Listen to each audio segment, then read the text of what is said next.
Praise the Lord. Hallelujah. Hallelujah. என்னுடைய பரிசுத்த நாமம் மகிமைப்படுவதாக இந்த நாளிலும் ஆண்டவராகிய இயேசு கிறிஸ்துவின் நாமத்தினாலே உங்களை வாழ்த்துகிறேன். கர்த்தர் உங்களை ஆசீர்வதிப்பாராக. ஆமென் சொல்லுவோமா? சரி, தொடர்ச்சியா நாம் தேவ வார்த்தையை நாம் தியானிப்போம். கர்த்தர் உண்மையிலேயே நல்லவர். ஸ்தோத்திரம். ஆண்டவர் நம்மளை ஒரு விசேஷித்த நோக்கத்திற்கு தெரிந்து கொண்டிருக்கிறார். இந்த காலகட்டத்தில் இந்த விசேஷித்த நோக்கத்தை நாம் செய்வதற்கு நாம் பிரயாசப்படுகிறவர்களாக இருக்க வேண்டும். ஆமென். அல்லேலூயா. ஸ்தோத்திரம். ஆமா, அந்த விசேஷித்த நோக்கத்தை, விசேஷித்த செயலை செய்யத்தக்கதாக நாம் பிரயாசப்படும் பொழுது ஆண்டவர் அந்த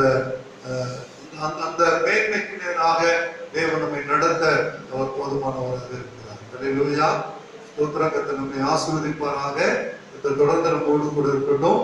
ஸ்தோத்திரம். இந்த மாதம் முழுவதும் நம்ம மத்தேயு எழுதின சுவிசேஷத்திலிருந்து நம்ம தேவ வார்த்தையை நாம் தியானித்து வருகிறோம்.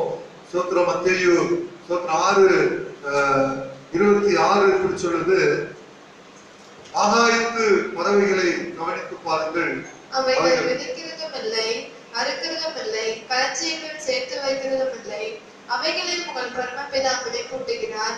அவைகளை பார்த்து நீங்கள் விசேஷித்தவர்கள் அல்லவா? ஆமென். அல்லேலூயா. ஸ்தோத்திரம். இந்த செய்தியை நீங்கள் ஸ்தோத்திரம் Facebookல மாத்திரம் இல்ல, யூடியூப் வாயிலாகவும் பார்க்கலாம். யூடியூப்ல தனித்தனியாக செய்தி மட்டும் வரும். யூடியூப்ல Joy Church, Joy Ministry KKL என்று சொல்லிட்டு நீங்க யூடியூப்ல அடிச்சு சொன்னா நம்முடைய செய்தியானது வரும். நீங்க அந்த நம்முடைய சேனலை நீங்க சப்ஸ்கிரைப் பண்ணிட்டு இந்த பெல் பட்டன் எல்லாம் அமுக்குனீங்க சொன்னா நம்ம போடக்கூடிய நம்முடைய செய்தியானது உங்களுக்கு டைரக்டா என்ன செஞ்சு வந்துடும். அது இல்லாம நம்முடைய சபையில் இருக்கிற எல்லா தேவ பிள்ளைகளுக்கும் வாட்ஸ்அப்ல என்னுடைய லிங்க் அனுப்புகிறோம். நீங்க பாருங்க, பார்த்து ஆண்டவருடைய நாமத்தை நீங்கள் மகிமைப்படுத்தும்படியா உங்களை அன்புடன் கேட்டுக்கொள்கிறேன். அல்லேலூயா. கர்த்தர் நல்லவர். பார்த்துக்கங்க.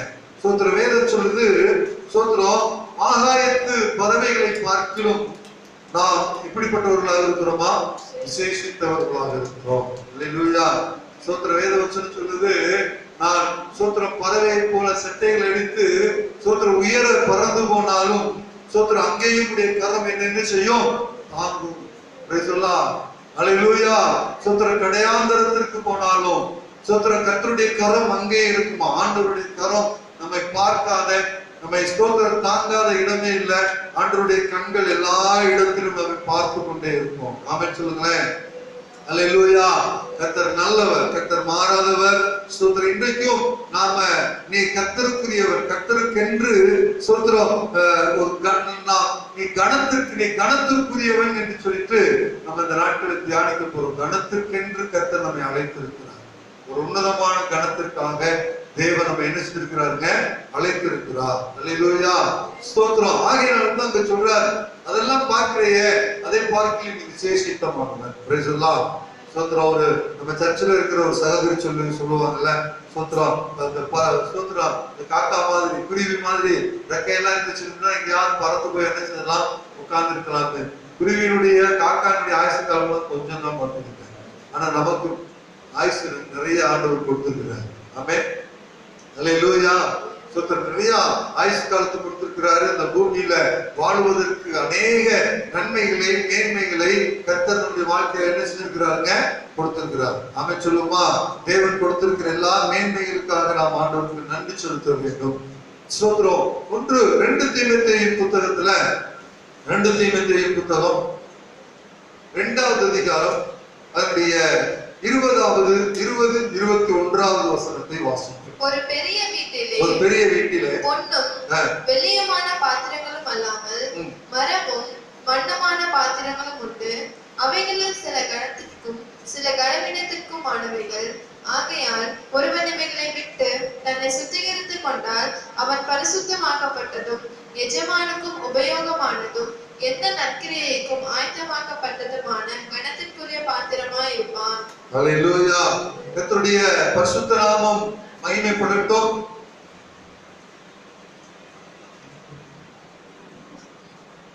கர்த்தருடைய பரிசுத்த நாமம் மகிமைப்படட்டும். இந்த இடத்துல ஆண்டவர் சொல்றாரு, ஒரு பெரிய வீட்டில சோத்திரம் 2 வகையான பாத்திரங்கள் இருக்கும். சொல்றாரு பாருங்களேன், என்ன சொல்றாரு? பொன்னும் வெள்ளியுமான பாத்திரங்களும் அல்லாமல் மரமும் மண்ணுமான பாத்திரங்களும் இருக்குதாம். 2 பாத்திரங்கள் இருக்கும். அந்த பாத்திரத்துல சொல்றாரு, அது சிலது கணத்திற்குரியது, சிலது கனவீனத்திற்கு உரியது. பொதுவா நம்ம வீட்டுல பாருங்களேன், நம்ம வீட்டுல எல்லா வகையான பாத்திரங்கள் இருக்கிறது. அமைதியா இருக்குங்க, எல்லா வகையான பாத்திரம் இருக்குது. நிறைய சோத்திர ஸ்டீல் பாத்திரம் எல்லாம் வச்சிருக்கிறோம். அது இல்லாமையும் சில பாத்திரங்கள் இருக்கிறது. எல்லா பாத்திரத்தையும் எல்லாவற்றிற்கும் என்ன செய்யறது இல்ல, உபயோகிக்கிறது இல்ல. எல்லாவற்றுக்கும் என்ன செய்யறது இல்ல, உபயோகிக்கிறது இல்ல. அல்லேலூயா. ஒவ்வொன்றுக்கும் ஒவ்வொரு பாத்திரம் இருக்கிறது. அதுல தான் அதை செய்ய முடியும்.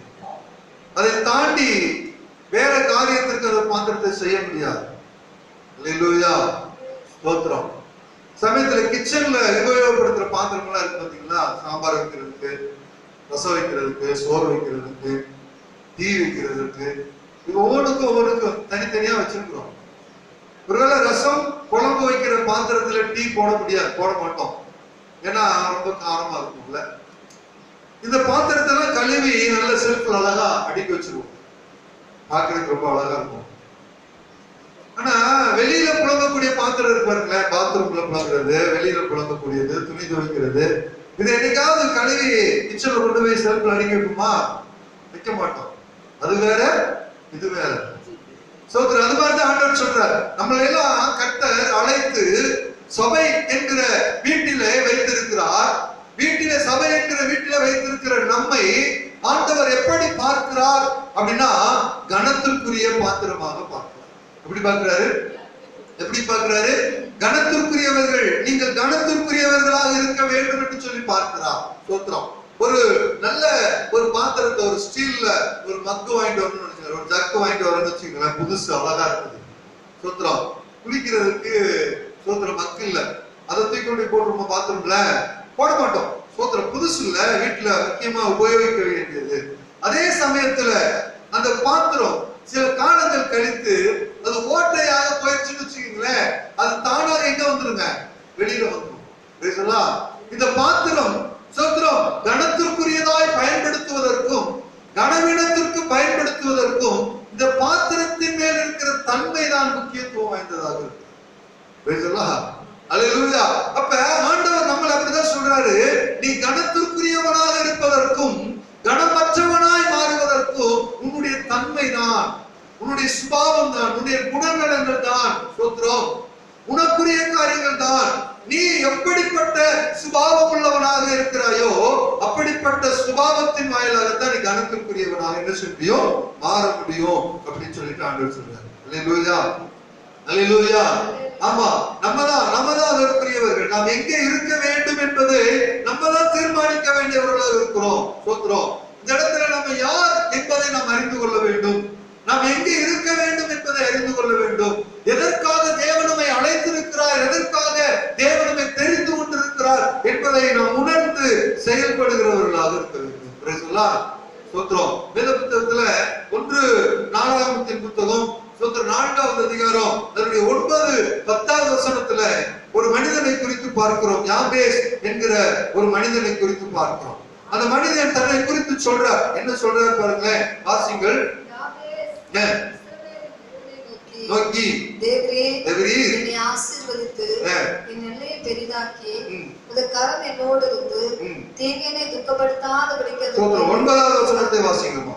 யாபேஸ் தன் சகோதரரை பார்க்கிலும் கனம் பெற்றவன். பாருங்க, முதல் பகுதி சொல்லுது யாபேஸ் தன் சகோதரர்களை பார்க்கிலும் கனம் பெற்றவனாக இருந்தான். எப்படி இருந்தான்? கனம் பெற்றவனாக இருந்தான், சிறந்த மனிதனாக இருந்தான், மதிப்புக்குரியவனாக இருந்தான். ஒய், காரணம் என்ன? இந்த கணம் யாபேசுக்கு வருவதற்கு காரணம் என்ன? சோத்ரம். யாபேசுடைய பிறப்பை குறித்து அடுத்த பகுதி சொல்லுது. அந்த வசனத்தினுடைய அடுத்த பகுதி சொல்லுது, தாய் நான் துக்கத்தோடு அவனை பெற்றேன். அவனை துக்கத்தோடு பெற்றேன். இந்த யாபேசை நான் எப்படி பெற்றேன் தெரியுமா? துக்கத்தோடு பெற்றேன். சோத்ரம். ஆகையினால அவனுக்கு யாபேஸ் என்று பெயர் வைத்தார். யாபேஸ் என்பதற்கு துக்கத்தின் மகன் என்று அர்த்தம்.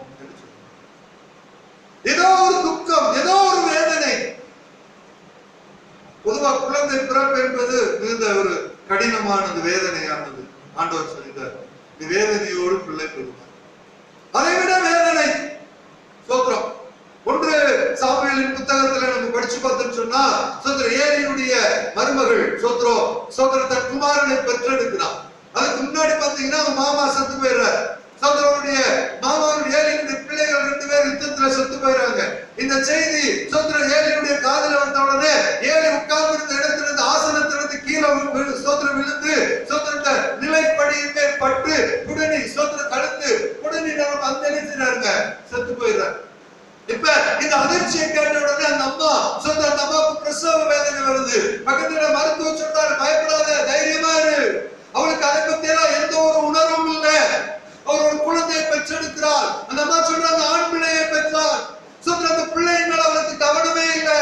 அவர் சொல்றாரு, தேவனுடைய பெட்டி பிடிப்பட்டது என்று அறிந்து கர்த்தருடைய மகிமை தேசத்தை விட்டு போனது என்று சொல்லி அவர் பெற்றெடுத்த பிள்ளைக்கு இக்கபோத் என்று பெயரிடுகிறார். இக்கபோத் என்பதற்கு தேவனுடைய மகிமையை இழந்த மனிதன் என்று அர்த்தம். தேவனுடைய மகிமை இழந்து போச்சு. இழந்து போனதுனால்தான், இழந்து போன நேரத்தில் இவன் பெற்றெடுத்திருக்கிறேன். ஆகினால இவன் தேவனுடைய மகிமையை இழந்தவன். அல்லேலூயா, சோத்ரம். அதுபோலதான் யாபேசுடைய தாய்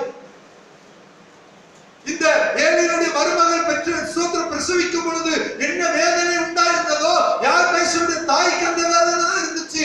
ஆகினால்தான் யாபேசை குறித்து சொல்றாயா, சோத்ரம் துக்கத்தோடு பெற்றேன், துக்கத்தோடு பெற்றேன்.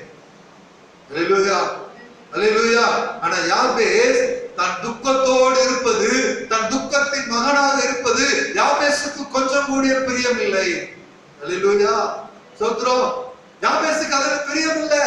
ஒருவேளை அவனுடைய சகோதரர்கள் இவனை குறித்ததான சோதர காரியத்தை குறித்து இவன் பிறக்கும் பொழுதுதான் எங்கள் வீட்டில் இந்த சம்பவம் நடந்தது என்று சொல்லி அவனை ஸ்தோத்திரம் அவனை வெறுத்து ஒதுக்கி தள்ளி இருந்திருக்கலாம். வேண்டானே, எங்களுக்கு புறமே தள்ளப்பட்ட ஒரு மனுஷனாய் காணப்பட்டிருக்கலாம். ஆனால் யாபேஸ் அதெல்லாம் பொருட்படுத்தவே இல்லை. யாபேஸ் தேவனிடத்தில் ஒரே ஜெபம் பண்ணி கொண்டது. ஒரு ஜெபம் யாபேசுடைய வாழ்க்கை உண்டாச்சு. அவனுக்கு விவரம் தெரிந்த நாட்களில் இருந்து ஒரு ஜெபம். அடுத்த வசனத்துல 10வது வசனத்துல சொல்லுது, யாபேஸ் இஸ்ரவேலின் தேவனை நோக்கி, தேவரீர் என்னை ஆசீர்வதி. சொல்றா, ஆண்டவரே நீர் என்னை ஆசீர்வதிக்க வேண்டும், என்னை ஆசீர்வதிக்க வேண்டும். இந்த துக்கத்தை சுமந்து நான் தெரியக்கூடாது. துக்கத்தின் மகன் என்கிற இந்த அவப்பெயரை சுமந்து நான் தெரியக்கூடாது. ஆகையினால இந்த ஸ்தோத்திர குடும்பத்துல, என் சகோதரர்கள் மத்தியில, என் தாயின் மத்தியில நீர் என்னை என்ன செய்ய வேண்டும்? ஆசீர்வதிக்க வேண்டும். எனக்கு ஒரு ஆசீர்வாதத்தை தர வேண்டும். அடுத்து சொல்றாரு, தீங்கு என்னை துக்கப்படுத்த, நீர் என்னை ஆசீர்வதித்து தீங்கு என்னை என்ன செய்யக்கூடாது? துக்கப்படுத்த கூடாது. என் வாழ்க்கையில தீங்கு உண்டாக கூடாது. எல்லோரும் என்னை துக்கப்படுத்திக் கொண்டே இருக்கிறாங்க. எதை பேசினாலும், எப்பொழுது பார்த்தாலும், எல்லோரும் கூடி வரும் பொழுதெல்லாம் என்னை துக்கப்படுத்திக் கொண்டே இருக்கிறாங்க. தீங்கு என்னை பின்தொடர்கிறது. தீங்கு என்னை துக்கப்படுத்த கூடாது. 3வது சொல்றாரு, நீர் என்னோடு கூட இருக்க வேண்டும். நீர் ஆசீர்வதித்தால் மாத்திரம் போதாது. சோதர தீங்கு என்னை துக்கப்படுத்தாம இருந்தா மட்டும் போதாது. நீர் என்னோடு கூட இருக்க வேண்டும். நீர் என்னோடு கூட இருந்து என்னை காத்தருளும், என்னை காத்துக் கொள்ளும் என்று சொல்லி ஜெபிக்கிறார். அல்லேலூயா, அல்லேலூயா. என் வாழ்க்கை இவ்வளவுதாயா, என் தலைவிதி இவ்வளவுதான், எனக்கு சோதனை இவ்வளவுதான் வாய்க்கப்பட்டிருக்குது, இப்படியே இருந்துட்டு போறேன் அப்படி சொல்லி யாபேஸ் சொல்லல. யாபேஸ் தன் சூழ்நிலையை மாற்றுவதற்காக தேவனிடத்தில் போராடின மனிதனாக காணப்பட்டான். அல்லேலூயா, அல்லேலூயா. ஆண்டவரோடு போராடுகிறான், தேவ சமூகத்தில் போராடுகிறான். மனிதனிடத்தில் போய் விழுகல, தன்னை சார்ந்தவர்களிடத்தில் விழுகல, ஆண்டவரோடு சமூகத்தில் உட்கார்ந்து போராடுகிறான். ஆண்டவரே சூழ்நிலையை மாற்றும். விளைவு என்ன தெரியுங்களா? 9வது வசனம் முதல் வசனம் சொல்லுது, சோத்ரம் முதல் பகுதி சொல்லுது, யாபேஸ் தன் சகோதரரை பார்க்கிலும் கனம் பெற்றவனாய் மாறினான். அல்லேலூயா சொல்லுமா? ஒரு கூட கரங்களை தட்டி ஆண்டவரை மகிமைப்படுத்துங்களேன். யாபேசுடைய ஜெபம், யாபேசுடைய வாஞ்சை, யாபேசுடைய அர்ப்பணிப்பு, யாபேஸ் தேவனிடத்தில் தன்னை கொடுத்த சோத்ர சூழ்நிலை, சோத்ர யாபேசுக்கு கர்த்தர் கொடுத்த பதில் என்ன தெரியுங்களா? சோத்ரம் எங்கே அவன் அவமானப்பட்டானோ, எங்கே நிந்திக்கப்பட்டானோ, எங்கே தீங்கு அவனை பின்தொடர்ந்து வந்ததோ, எங்கே அவனை புறந்தள்ளினார்களோ அவர்கள் மத்தியிலே, அவர்களிடத்திலே கர்த்தர் அவர்களை கனப்படுத்துகிறார். தன் சகோதரர்களை பார்க்கிலும் யாபேஸ் கனம் பெற்றவனாய் மாறினான். அல்லேலூயா. நீங்களும் நானும் எதற்காக அழைக்கப்பட்டிருக்கிறோம் தெரியுமா? ஏன் ஆண்டவர் சொல்றார் தெரியுங்களா? ஆகாயத்து பறவைகளை கவனிச்சு பாருப்பா, அதை பார்க்கலையே விசேஷித்தவன் என்று சொல்லி சொல்றாரு தெரியுங்களா? சோத்திரம். அது ரொம்ப சந்தோஷமா பாடி திரிகிறது என்பதற்காக அல்ல. நீ விசேஷித்த நோக்கத்தோடு விசேஷித்த காரியத்திற்காய் அழைக்கப்பட்டவன், நீ தெரிந்து கொள்ளப்பட்டவன். ஆகையினால்தான் சோதரர் யாபேஸ் துக்கத்தோடு இருப்பதற்காக பிறக்கவே இல்லை. யாபேசுடைய வாழ்க்கையில கனத்தை பெற்றுக் கொள்ள வேண்டும் என்பதற்காக அவன் பிறந்திருக்கிறான். நீங்கள் நானும் பிறந்தது, நீங்கள் நானும் அழைக்கப்பட்டது வேதனையோடு, துக்கத்தோடு, அவச்சலோடு, போராட்டத்தோடு சோதர வாழ்வதற்காக அல்ல. அவைகள் எல்லாவற்றையும் மாற்றி அவைகள் எல்லாவற்றுக்கும் மேலாக தேவனுடைய கனத்தை, தேவனுடைய மேன்மையை நாம் பெற்றுக் கொள்வதற்காக அழைக்கப்பட்டிருக்கிறோம். அல்லேலூயா. நல்லவர் யாபேசுடைய சோத்திர தேவன் நம்முடைய தேவனாக இருக்கிறார். ஆமென் சொல்லுமா? அல்லேலூயா, அல்லேலூயா. சோத்திரம். பாருங்க, எந்த ஒரு மனிதனை கர்த்தர் அந்த கணத்திற்கு நேராக அழைக்கிறாரோ அல்லது அழைத்திருக்கிறாரோ அந்த மனுஷனை அந்த கணத்திற்கு நேராகத்தான் கர்த்தர் வழி நடத்துவார். அல்லேலூயா. ஆண்டவர் கணத்திற்கு நேராக வழி நடத்துவாரு. ஆனா பிசாசு ஒருத்தர் இருக்கிறான் பாருங்க, அவன் அதற்கு எதிர்மாறாக வழி நடத்துவான். பொதுவா நம்ம சொல்ற ஒரு நல்ல ட்ரெஸ் போட்டோம்னாலே நம்ம பக்கத்து வீட்டுக்காரங்களுக்கு என்ன செய்யாது? நம்ம சார்ந்து இருக்கிறவங்களுக்கு பிடிக்காது. பாத்தீங்கன்னா நம்ம நண்பர்களுக்கு பிடிக்காது. நம்ம வீட்டுல ஒரு நல்ல பொருள் வாங்கிட்டு வச்சுக்கோங்களேன், நமக்கு தெரிஞ்சவங்க வீட்டுக்குள்ள வந்தா பார்ப்பாங்க, இது எப்ப வாங்கினீங்க சொல்லுவாங்க. அவங்களுக்கு அடுத்து அது துடிச்சுக்கிட்டே இருக்கும். அதே மாதிரி ஒரு பொருள் வாங்குறது வரைக்கும் என்ன செய்யும்? துடிச்சுக்கிட்டே இருக்கும். பக்கத்துல இருக்கிறவங்களுக்கு, நம்ம சார்ந்து இருக்கிற மனிதர்களுக்கு பிடிக்கல அப்படின்னா பிசாசு பிடிக்குமா? நான் மேன்மை அடைவது பிசாசு பிடிக்குமா? தேவன் உயர்த்தப்படும் பொழுது பிசாசு அங்கிருந்து கீழே இழுத்து விடுவதற்கு அவன் வகை தேடி கொண்டிருக்கிறவன். அல்லேலூயா, அல்லேலூயா. கீழே இழுத்து விடணும், எப்படியாவது அவனை கீழே தள்ளி விடணும், அவன் ஒன்றுமில்லாமல் போகணும் என்பதிலே பிசாசு ரொம்ப கவனமா இருக்கிறான். சோத்திரம். ஆண்டவர் ஆண்டவர் நம்மை எல்லாம் தாண்டி நம்மை மேன்மைப்படுத்துகிற தேவனாக இருக்கிறார். அல்லேலூயா. சோத்திரம். ஆனா சோத்திரம் பாபிலோன் தேசத்துல தானியேல் சோத்திரம் அங்க இருக்கிற எல்லா மனிதர்களை பார்க்கிறோம், பாபிலோனில் இருக்கிறவர்களை பார்க்கிறோம். தானியேல் உயர்த்தப்பட்டு கொண்டே இருந்தான். தானியேல் உயர்த்தப்படுகிறதை அங்க இருக்கிறவங்களுக்கு பிடிக்கல. எப்படா அவனை கீழே தள்ளணும்னு பார்த்தாங்க. ஒரு காரியம் கிடைக்கல. கடைசியா ஒரு தீர்மானம் பண்றாங்க, இவன் சாமி கும்பிடுறா, ஜெபம் பண்றான், அதுலயாவது அவனை கீழே தள்ளணும் அப்படின்னு சொல்லி நினைச்சு ராஜாவிடத்துல போய் சொல்றாங்க, நாங்கெல்லாம் ஒரு தீர்மானம் பண்ணிட்டு வந்திருக்கிறோம் ராஜா. என்ன தெரியுமா?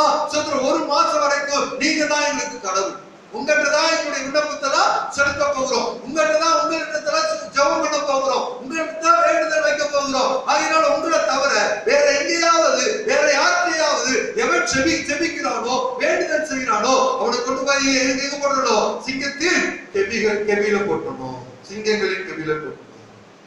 ஏன்னா அவனுக்கு தெரியும் தானியேல் ஜெபிக்காம இருக்க மாட்டான்.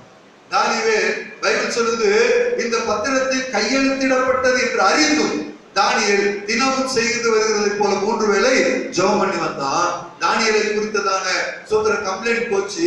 தானியேலை குறித்து சிங்கத்தின் கெபிக்குள்ள என்ன செய்தார்கள்? போட்டாங்க, சிங்கத்தின் கெபியில போட்டாங்க.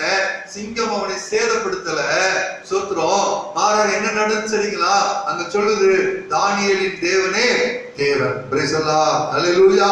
அந்த அதிகாரத்தின் கடைசி வசனம் இப்படி சொல்லுது, தானியேலுடைய காரியம் ஜெயமா இருந்தது. அவன் சொல்லுமா, சத்துரு சோதரை கீழே தள்ளுவதற்கு நினைச்சான். ஆனா ஆண்டவரோ தானியேலை சத்துருக்களுக்கு முன்பதாக உயர்த்தினார். மாறாக சத்துரு சிங்கத்தின் வாய்க்கு இரையாக போனார்கள். அல்லேலூயா. அங்க ஒரு பெரிய அறிக்கை உண்டாச்சு. தானியேலை தப்புவித்த தேவனை போல ஒரு தேவன் இல்லை என்று சொல்வது மாத்திரமல்ல, சொல்றோம் இன்னொரு காரியம் என்ன தெரியுங்களா? தானியேலுடைய காரியம் எல்லாம் அதற்கு பின்பு எல்லாம் ஜெயமாய் மாறினது. அல்லேலூயா. நம்முடைய அழைப்பை, நம்முடைய தெரிந்து கொள்ளுதலை நாம் உணர்ந்து செயல்படும் பொழுது நாம் சோத்திரம், நான் என் சபையில, நான் என் வீட்டில, நான் தேவ சமூகத்தில கனத்திற்குரிய பாத்திரம் என்பதை நாம் உணர்ந்து செயல்படும் பொழுது சோத்திரம் நம்மை கர்த்தர் உயர்த்துகிறவர். நம்மை தள்ள நினைக்கிற மனிதர்களை, நம்மை தள்ள நினைக்கிற சத்துருவுக்கு முன்பதாக தேவன் வெட்கப்படுத்துகிற தேவனாக இருக்கிறார். அவர்களை வெட்கப்படுத்துகிற தேவனாக இருக்கிறார். அல்லேலூயா. அல்லேலூயா அல்லேலூயா. கணத்தை குறித்து வேதத்துல பாத்தீங்கன்னா சோதர ஆண்டவர் சொல்றாரு பாருங்களேன். சோதர லூக்கா எழுதின சுவிசேஷம், லூக்கா எழுதின சுவிசேஷம் 14வது அதிகாரத்துடைய 8வது வசனத்துல சோதர ஒரு காரியத்தை குறித்து ஆண்டவர் சொல்றார். சோதர கல்யாணத்துக்கு நீ அழைக்கப்பட்டிருக்கும் போது பந்தையில் முதன்மையான இடத்தில் உட்காராதே, உன்னிலும் கனமுள்ளவன் ஒருவேளை அவனால் அழைக்கப்பட்டிருப்பான். அப்பொழுது உன்னையும் அவனையும் அழைத்தவன் உன்னிடத்தில் வந்து இவருக்கு இடர்கொடு என்பான். அப்பொழுது என் வெட்கத்தோடு தாழ்ந்த இடத்திற்கு போக வேண்டியதா இருக்கும். நீ அழைக்கப்பட்டிருக்கும் போது போய் தாழ்ந்த இடத்தில் உட்காரு. அப்பொழுது உன்னை அழைத்தவன் வந்து சிநேகிதனே உயர்ந்த இடத்தில் வாரும் என்று சொல்லும் போது உன்னுடனே கூட பந்திருக்கிறவர்களுக்கு முன்பாக உனக்கு கனம் உண்டாகும். அல்லேலூயா. அழைக்கப்பட்ட மனிதனை கனப்படுத்துவதை குறித்து ஆண்டவர் சொல்றார். நீ கனப்படுத்தப்பட வேண்டும். ஆகையினால நீ போன உடனே, பந்திக்கு போன உடனே எங்க போய் உட்கார்ந்துடாத, முதன்மையான இடத்தில் உட்கார்ந்துடாத. முதன்மையான இடம் என்பது வேற, முதல் பந்தியில உட்கார்ந்து வேற. சோத்திரம். முதன்மையான இடம் விஐபி சீட். ஆண்டவர் சொல்றாரு நீ விஐபி, பிரதானமாக அழைக்கப்பட்டவன். சோத்திரம். இந்த முதல் பந்தியில முட்டிக்கிட்டு உட்கார்ந்து சீக்கிரமா சாப்பிட்டு கிடைக்கிறத சாப்பிட்டு எந்திரிச்சு போகிற லிஸ்ட்ல இல்ல, உனக்கென்று தனியாய் ஆயத்தப்படுத்தப்பட்டிருக்குது. சோத்திரம். நீ எதுக்கு கவலைப்பட வேண்டாம். இது கிடைக்கலையே அது கிடைக்கலையே சொல்லி நீ கவலைப்பட வேண்டாம். எல்லாம் உனக்கு வந்து சேரும். முதன்மையான இடத்துல உன்னை வைத்து உன்னை அழகு பார்க்கிறது. வேதத்துல ஒரு மனுஷன் அழகு பார்த்திருக்கிறாங்க பாருங்க. சோத்திரம். வேதத்துல பாருங்க, ஒன்று சாமுவேல் புத்தகத்துல சவுலை குறித்து சோத்திரம் சொல்லப்பட்டிருக்கிறது. சவுல அவ்வளவு அழகா சோத்திரம் சாமுவேல் அழகு பார்க்கிறார். முதன்மையான இடத்துல உட்கார்ந்து சோத்திரம். சவுல் கழுதையை தேடி போறார். 3 நாள் ஆச்சு, கழுதை கிடைக்கல. சவுலுக்கு ரொம்ப கவலையாயிடுச்சு. கழுதை கிடைக்கலையே, இப்ப 3 நாள் ஆச்சு. அப்பா கழுதையை விட்ட கவலையை தாண்டி நம்ம மேல கவலை வந்துருமே, எப்படியாவது திரும்பி வீட்டுக்கு போலாம் அப்படின்னு சொல்லி யோசிக்கும் பொழுது சவுலுடைய வேலைக்காரர் சொல்றான், இங்க ஒரு தீர்க்கதரிசி இருக்கிறாரு, தேவ மனுஷன் இருக்கிறாரு. சோத்திரம். அவர்கிட்ட போனோம்னா அவர் நம்முடைய காரியத்துல நினைச்சுவாரு, சொல்லுவார். போலாம். போறாங்க. போய் அங்கே சாமுவேலுக்கு ஆண்டவர் சொல்றாரு, 4 நாளைக்கு முன்னாடியே சொல்றாரு. சோத்திரம். இந்த நேரத்துல ஒருத்தன் வருவான், பென்யமீன் நாட்டத்தான் ஒருத்தன் வருவான். அவன்தான் என் ஜனத்தை ஆள போகிறவன், அதிபதியாக இருக்க போகிறவன். அல்லேலூயா. சோத்திரம். வாசிங்களேன். நீங்க வாசித்தீங்கன்னா சோத்திரம் 9வது அதிகாரம் அதனுடைய 20வது வசனத்திலிருந்து வாசிங்களேன். 3ஆம் நாளைக்கு முன்னே காணாமற் போன கழுதையை பற்றி கவலைப்பட வேண்டாம், அவைகள் அகப்பட்டன. இதெல்லாம் சகல இஷ்டவேரின் அபேட்சையும் யாரை நாடுகிறது, உன்னையும் உன் வீட்டார் அனைவரையும் அல்லவா என்றான். அப்பொழுது சவுல் பிரயுத்தரமாக, நான் இஸ்ரவேலின் கோத்திரங்களிலே சிறிதான பென்யமீன் கோத்திரத்தான் அல்லவா, பென்யமீன் கோத்திரத்தான் குடும்பங்களின் எல்லாம் என் குடும்பம் அற்பமானது அல்லவா, நீர் இப்படிப்பட்ட வார்த்தை என்னிடத்தில் சொல்வானேன் என்றான். சாமுவேல் சவுலையும் அவன் பேர் சொல்ற கூட்டி போற. அடுத்தது ரொம்ப முக்கியமானது. சாமுவேல் சொல்ற 3 நாளைக்கு முன்னாடி காணாம போன கழுதையை பத்தி கவலைப்பட வேண்டாம், வந்துருச்சு, நீ வா என் கூட இன்னைக்கு நேர்ச்சி போற, பந்தியில உட்கார போகுற. அல்லேலூயா. சோத்திரம். பாருங்க இந்த சோத்திரம். அடுத்த வசனத்தை வாசிங்களா, 22வது வசனம். சாமுவேல் சவுலையும் அவன் வேலைக்காரனையும் போஜன சாலைக்கு அழைத்து கொண்டு போய் அழைக்கப்பட்டவர்களுக்குள்ளே தலைமையான இடத்தில் வைத்தான். எப்படிப்பட்ட இடம்? எப்படிப்பட்ட இடம்? முதன்மையான இடம். இயேசு சொன்னார் இல்லையா, சோத்திரம், முதன்மையான இடத்துல போய் நீ உட்காராத. சோத்திரம். அங்க அழைக்கப்பட்டவர்கள் இருக்கிறாங்க. இப்ப சோத்திரம் சவுலுக்கும் சவுலுடைய வேலைக்காரனுக்கும் ஒரு முதன்மையான இடத்தை சாமுவேல் ஆயத்தப்படுத்தி வச்சிருக்கிறார். அழைக்கப்பட்டவர்களுக்குள்ள கீழே வாசித்தீங்கன்னா அழைக்கப்பட்டவர்கள் எத்தனை பேர் இருந்தாங்க? 30 பேர். பிரதானமா அழைக்கப்பட்டவர்கள், விசேஷமா அழைக்கப்பட்டவர்கள் 30 பேர். இந்த 30 பேருக்குள்ள தலைமையான இடம். நல்லா யோசிக்கணும். சாமுவேல் சவுலை பார்த்ததில்லை, சவுலை இந்த விருந்துக்காக என்ன செய்யல, அழைக்கவில்லை. ஆனால் சவுலுக்காக ஒரு இடம் ஆயத்தமாக்கப்பட்டிருந்தது. அல்லேலூயா. சோத்திரம். இரண்டாவது அடுத்த வசனம் சொல்லுங்க. அடுத்த வசனம் பாருங்களேன். சமையல்காரனை பார்த்து நான் உன் கையில ஒரு பங்கை கொடுத்து வைத்திருந்தேனே, கொண்டு வந்து வை என்றார். அப்பொழுது சமையற்காரன் ஒரு முன்தொடையும் அதனோடு இருந்ததையும் எடுத்துக்கொண்டு வந்து அதை சவுலுக்கு முன்ன வைத்தான். அப்பொழுது சாமுவேல், இதோ இது உனக்கென்று வைக்கப்பட்டது, இது உனக்கு பாருங்க. சமையற்காரன் சொல்றாரு, உனக்கிட்ட ஒரு பங்கு நான் வைத்து கொடுத்து வச்சிருந்தேன். ஒன்று, சவுலுக்கு விசேஷித்த ஒரு இடம் இருந்தது. இரண்டாவது, சவுலுக்கு விசேஷித்த ஒரு உணவு இருந்தது. அல்லேலூயா. ஒருவேளை சாமுவேல் சவுலை பார்க்கல, சாமுவேல் இந்த விருந்துக்காக சவுலை அழைக்கல, ஆனால் ஆண்டவர் ஸ்தோத்திரம் சவுலை பார்த்தார், ஆண்டவர் சவுலை அழைத்துக் கொண்டு வந்தார். அல்லேலூயா, அல்லேலூயா. கழுதை தேடி போறவரு ஸ்தோத்திரம் எவ்வளவு தூரம் போயிருக்கிறது கழுதை? அந்த ஊருக்குள்ளதான் சுத்தி திரியணும். ஸ்தோத்திரம். ஆனா அங்க இருந்து சவுல் ஸ்தோத்திரம், இவர் ஸ்தோத்திரம் பென்யமீன் நாட்டில் இருந்து கழுதையை தேடி தேடி தேடி தேடி சாமுவேல் இருக்கக்கூடிய இடத்திற்கு நேரா சவுல் வருது. அல்லேலூயா. ஸ்தோத்திரம். சாமுவேல் இருக்கக்கூடிய இடத்துக்கு வராரு. ஏன் தெரியுமா? சவுல் வரல, தேவன் அந்த மனிதனை கூட்டிட்டு வந்தார். ஏனென்றால் இவன் பிரதானமாய் ஜனத்தை ஆளும்படிக்கு விசேஷமாய் நான் தெரிந்து கொள்ளப்பட்ட மனுஷன். அல்லேலூயா, அல்லேலூயா. ஆண்டவர் நம்மை தெரிந்து கொண்டிருக்கிறார். தேவப்பிள்ளையே, ஆண்டவர் நம்மை தெரிந்து கொண்டிருக்கிறார். விசேஷித்த நோக்கத்தோடு, விசேஷித்த அபிஷேகத்தோடு, விசேஷித்த சித்தத்தோடு ஆண்டவர் நம்மை தெரிந்து கொண்டிருக்கிறார். ஸ்தோத்திரம். சபையை தெரிந்து கொண்ட கர்த்தர் நம்மை தெரிந்து கொண்டிருக்கிற ஆண்டவராக இருக்கிறார். அல்லேலூயா, அல்லேலூயா. நாம தான் ஸ்தோத்திரம் எங்கே இருக்கிறோம் என்பதை அறிந்து நாம் இருக்கக்கூடிய இடத்தை சரி செய்யும் பொழுது ஸ்தோத்திரம் கர்த்தருடைய சித்தத்தை செய்வதற்கென்று நம்மை ஸ்தோத்திரம் புஷ் பண்ணி, நம்மை ஸ்தோத்திரம் உந்தி அந்த தேவ சித்தத்தை செய்வதற்கென்று நம்மை உருவாக்குகிற தேவனாக இருக்கிறார். அல்லேலூயா. இந்த உலகமானது நம்மை ஸ்தோத்திரம் அநேக கனத்துக்குரிய காரியத்தை சொல்லி, அநேக காரியங்களை சொல்லி இந்த உலகம் நம்மை இழுக்கலாம். உலகம் நம்மை ஸ்தோத்திரம் ஸ்தோத்திரம் இழுத்ததை போல பாழாக்கு இழுக்கிறார். என்ன சொல்லி இழுக்கிறார் தெரியுங்களா? ஸ்தோத்திரம் வேதம் சொல்லுது, உன்னை ஸ்தோத்திரம் மிகவும் கனப்படுத்துவேன், வா வா என் ஜனத்தை, இந்த ஜனத்தை ஸ்தோத்திரம் ஒரு வகையான ஜனங்கள் பரவி இருக்கிறார்களே, இந்த ஜனங்களை சபிக்கும்படிக்கு வா, உன்னை மிகவும் கனப்படுத்துவேன். ஸ்தோத்திரம். கனத்தை தேடி பிழையாம போகும் பொழுது அவருடைய பாதை சரியில்லைன்னு சொல்லிட்டு ஆண்டவர் அவருக்கு எதிராக என்ன செய்தாரு? அல்லேலூயா. இந்த உலகத்தின் காரியங்கள் ஒருவேளை நம்முடைய கண்களுக்கு, நம்முடைய சிந்தைக்கு மிகவும் அருமையாக, அது நம்மை மேன்மைப்படுத்துகிறதாக நமக்கு காணப்படலாம். ஆனா அது இல்ல. உன்னதமான தேவன் ஒரு உன்னதமான நோக்கத்தோடு நமக்கென்று ஒரு உன்னதமான கனத்தை கர்த்தர் வைத்திருக்கிறார் என்பதை நாம் என்ன செஞ்சிடக்கூடாது? மறந்து போகக்கூடாது.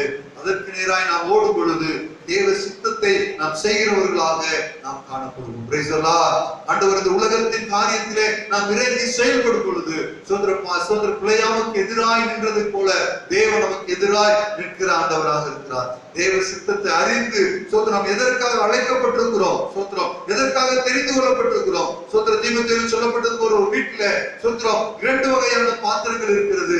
கனத்திற்குரிய பாத்திரம், கனவீனத்திற்கான பாத்திரம். நாம் எந்த பாத்திரம்? நாம் யார்? சோத்திரம் கனத்திற்குரிய பாத்திரமாகவே நாம் என்ன செய்வோம்? காணப்படுவோம். அதற்கு நாம் அழைக்கப்பட்டிருக்கிறோம். அந்த சித்தத்தை, அந்த சிந்தையை உணர்ந்தவர்களாக, அந்த சித்தத்தை சோத்திரம் உணர்ந்தவர்களாக நாம் செயல்படும் பொழுது தேவ சித்தம் நம்முடைய வாழ்க்கையில் நிறைவேறும். கர்த்தர் தாம் இந்த திருவார்த்தையினாலே நம்மை ஆசீர்வதிப்பார். நம்மளங்கள் நிற்போம். தேவனை நோக்கி பார்ப்போம். நம்முடைய ஆண்டவரை நோக்கி பார்ப்போம். எல்லாரும் முழங்கால். Praise the Lord, hallelujah. இயேசுவே ஸ்தோத்திரம், ராஜாவே ஸ்தோத்திரம், பரிசுத்தரே ஸ்தோத்திரம், நீதியின் தேவனே ஸ்தோத்திரம், உன்னதத்தின் ஆண்டவரே ஸ்தோத்திரம், உன்னதமானவரே ஸ்தோத்திரிக்கிற ஆண்டவரே, ஹalleluya.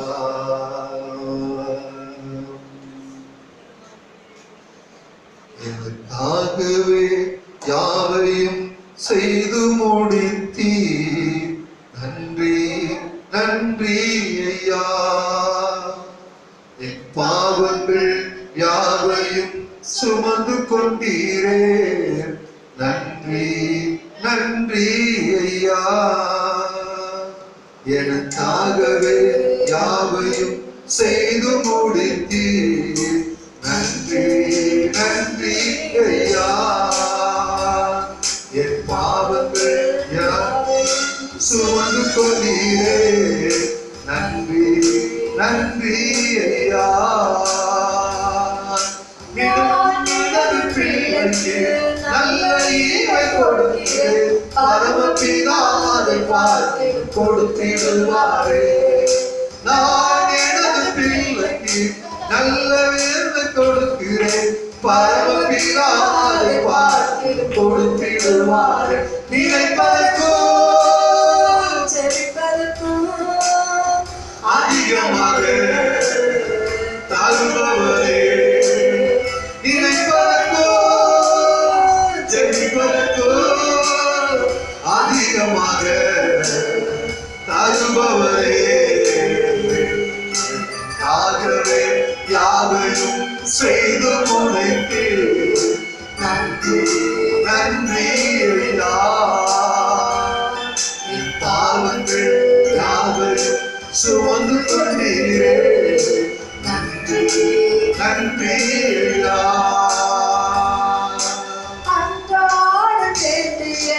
ஆதாரம் தாருமே தீமையை அழுதால் காக்கும் தேவமே.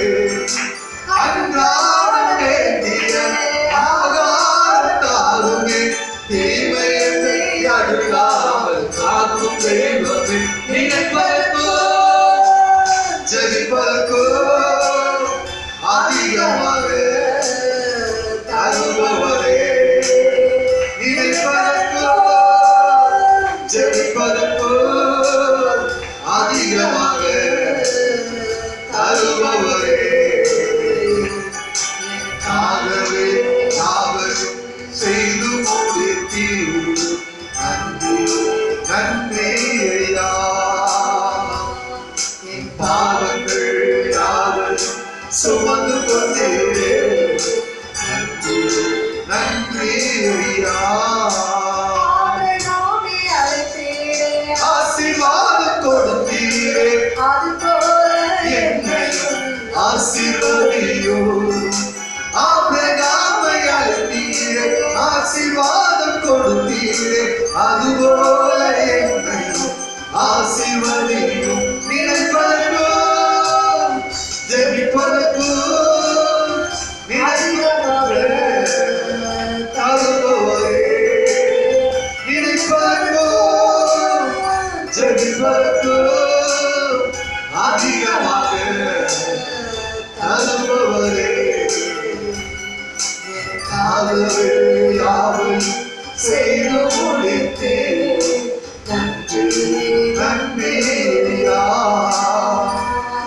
என் பாவங்கள் யாவையும் சுமந்து கொண்டீரே. நன்றி நன்றி ஐயா. நன்றி ஐயா. நன்றி ஐயா. நன்றி ஐயா. நன்றி ஐயா. நன்றி ஐயா. நன்றி ஐயா. நன்றி ஐயா. மகா இரக்கமுள்ளதான் நல்ல பொருளாதாரே. மகிமையான நல்ல வேலைக்காக ஸ்தோத்திரம். இந்த நல்ல நாளில் உடைய பொறுப்பாதத்தில் வந்துட்டோம். இத்தனைகளை பலப்படுத்தும் தேவனுடைய கிருபை இந்த நாட்களில் சூதுகளுக்கு உதவி செய்ய மகிமைக்குள் வல்லமை கொண்டு தேவ ஆசைகள் ஒவ்வொருவரோடு கூட இருக்கட்டும். இந்த வார்த்தை கேட்கிற ஒவ்வொரு பிள்ளைகளோடு கூட வழிநடத்தி சொல்லலாம். ஒருமையிலே அழைத்த நோக்கத்தை உணர்ந்து நாங்கள் செயல்பட உதவித்தார்.